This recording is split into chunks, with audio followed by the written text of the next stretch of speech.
Благодарим na Orhan Murat и на Avcılar Belediyesi Geleneksel Danslar Topluluğu Dans Alaturka'ya.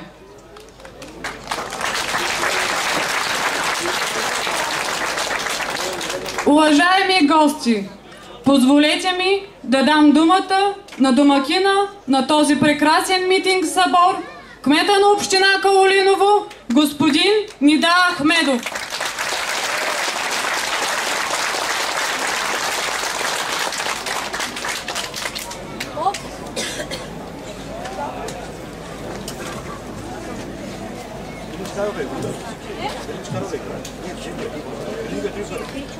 Уважаеми господин председател на Движението за права и свободи, уважаемо ръководство, Sayın Avcılar Belediye Başkanı Mustafa Dermenci, уважаеми дами и господа, скъпи гости от цялата страна и чужбина, уважаеми жители на община Каолиново, за мен е изключителна чест и огромно удоволствие да ви приветствам с добре дошли на традиционния митинг събор в село Пристое.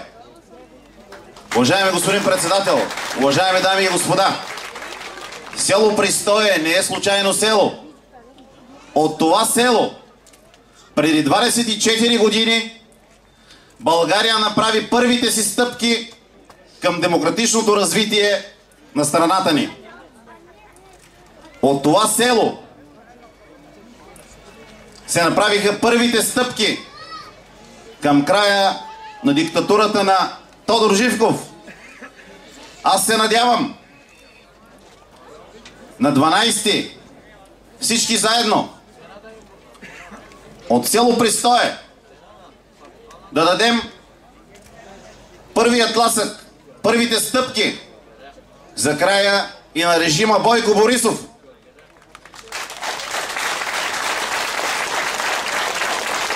Уважаеми дами и господа, скъпи приятели, искам да ви припомня с какво ние ще запомним режима Борисов. Ще го запомним с хилядите фалирали фирми. Ще го запомним с стотици хилядите хора останали без работа. Ще го запомним с живите факли. Ще го запомним с Цецогейт. Ще го запомним с глада и мизерията. Уважаеми дами и господа, ако не искаме да ни управляват отново такава партия, която е трудно може да се нарече партия, по-скоро е организирана престъпна група да ни управлява, нека на 12 май всички заедно, единни, да се включим в кампанията на Движението за права и свободи. А именно на 12 май да изчистим за един ден България от политическия буклук на страната. Бъдете живи и здрави! Пожелавам успех на изборите на всички наши народни представители, кандидати. Благодаря ви!